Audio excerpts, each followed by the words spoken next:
And guys, in this next news story, 4 men who ambushed a London taxi before stabbing a passenger to death through a window have been jailed. Anselam Senaj, who was 26 years old, was the backseat passenger in the taxi when the vehicle was stopped by a silver Mitsubishi in Newham in East London on the evening of November the 11th, 2023. 3 of the 6 occupants of the Mitsubishi surrounded the taxi and attacked the victim, who was still in his seat. 2 of the attackers, wearing masks and gloves, carried knives up to 2 foot long, a trial at the Old Bailey heard. One of the men then cold-heartedly stabbed Mr. Senaj in the chest before they got back into the Mitsubishi and fled. Mr. Senaj died at the scene despite the efforts of emergency services, while the car, which had been stolen, was found burnt out the next day. The court heard the motive for the attack was over drugs, although the exact reasons remained unclear. Prosecutor Alexandra Healy-Casey had told jurors, "It appears from the drugs subsequently found on Mr. Senaj and messages received from his phone that he was involved in drug dealing." When Mr. Senaj saw the Mitsubishi coming towards him, he clearly recognized he was in danger and told the taxi driver that the occupants would kill him. Sadly, he was absolutely right in his assessment of their interest. The court heard that Mohammed Saqib Khan, 24-year-old from Enfield, was the one who inflicted the fatal wound on the victim. It was alleged that Mohammed Samuel Mia from Manor Park and Zain Ali were the other 2 attackers, and the getaway driver was Ibrahim Naeem. Mia, Ali and Naeem were arrested in November 2023. The instigator of the attack, Khan, fled to Amsterdam in the Netherlands after the murder and was extradited back to the UK last January.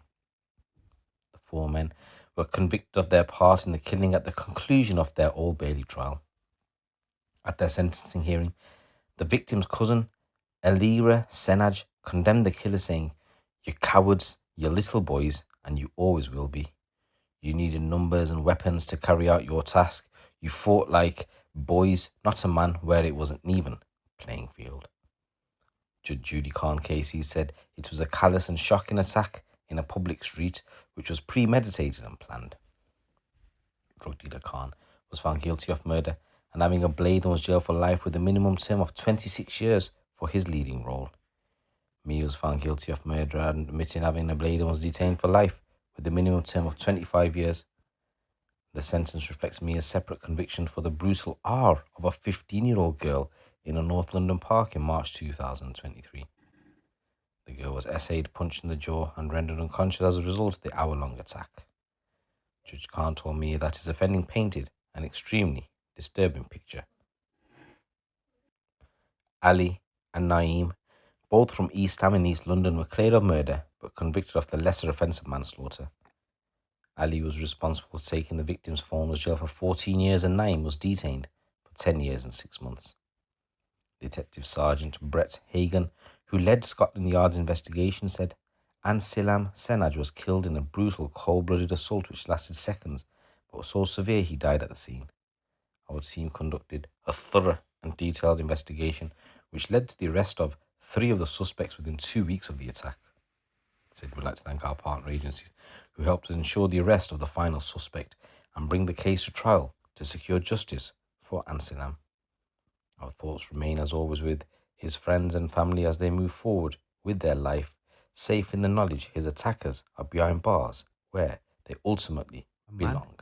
Whose girlfriend was strangled to death has vowed to never forgive the killer, which was his paranoid father. Sophie Evans, may she rest in peace, was only 30 years old and was found face down at home, tied to a cupboard by a towel around her neck in July last year. Her boyfriend's father, Richard Jones, who's 50 years old, had killed her at her home in Llanelli in West Wales after he was led to believe the pair had been scamming him. Jones was today jailed for at least 20 years. Swansea Crown Court previously heard how, on the day of the attack, Ms. Evans had returned home from dropping off her 2 children at school and was wearing just a towel, having showered when Jones arrived. After the murder, Jones left the home to casually order a new debit card at his bank before buying a custard slice for his mother. Jones later contacted his ex-partner and told her he had sorted the problem he had with Ms. Evans and had erased it. The son gave a statement at court today saying his life has not been the same since his father murdered his partner. He said Sophie was the most beautiful and caring person I could have ever asked for. What Richard has done is truly unforgivable. He has ruined my future and taken away my future wife. Sophie and I trusted Richard.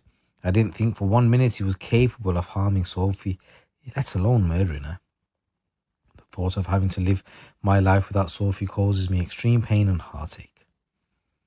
So Jones believed he'd been duped into signing a tenancy agreement for Ms. Evans' home and was worried about a housing benefit claim she had made. In psychiatric interviews after his arrest, the convict said he thought he'd been tricked out of the deeds for his mother's house by his son and his partner. The prosecutor, Michael Jones, KC, had told the jury whatever happened in that house when he visited her that morning cannot be told to us by Sophie Evans. What we do know is that in her house that morning, the defendant physically and repeatedly attacked Sophie before strangling her to death. The defendant, having attacked Sophie and killed her, drove off and fully contemplated what he had done, including accounting for and justifying his actions before, on his account, making a bid to take his own life by taking some tablets. In the build-up to this attack upon Sophie, the defendant believed that Sophie and his son were financially scamming him. So Jones previously admitted manslaughter by reason of diminished responsibility but denied murder. However, he was convicted of murder by a jury following a trial back in January. In a victim impact statement, Miss Evans' sister said, "Our lives have been completely destroyed by this senseless and cruel act. The trauma this has caused us is beyond words. There will never be enough justice for what he has done and caused. The man took advantage of a young, vulnerable woman in the most disgraceful way. What he has done is disgraceful. He has taken everything from us in all the most despicable way possible." The defence, David Elias, offered no personal mitigation but added, "Now the court has heard those two victim personal statements. Mr. Jones has heard them too. He knows the horrific things he has done." However, he added Jones had done a lot of work to help Miss Evans and his son, and there was a lack of premeditation to the offence. He also said Jones had been suffering from paranoia brought on by his poor mental health. But the judge, Geraint Walters, said whilst Jones' mental health had troubled him over the years, it was largely caused by lifestyle choices you made. Imposing a life sentence, he explained, Jones had gone to Miss Evans' home and killed her after losing his temper. He said, "This is clear evidence in the days leading up to this that you had begun harbouring thoughts that Sophie Evans and your own son were in fact financially scamming. What precisely brought about that view is difficult to determine. There was evidence that you had entered into an agreement in relation to letting property which appears to have been a scam. But if anybody was being scammed in relation to that, it would have been a local authority and not you. There's no doubt at all about it that having lost your temper, that you subjected her to gross violence over a period of time before you ultimately extinguished her life by strangling.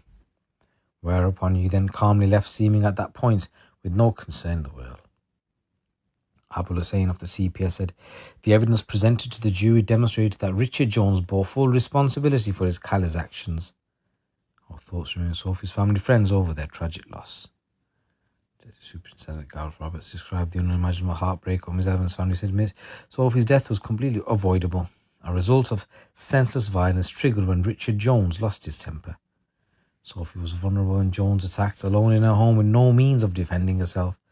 She was left with fatal injuries when Jones fled the scene, feeling no remorse or sense of responsibility for what he had done.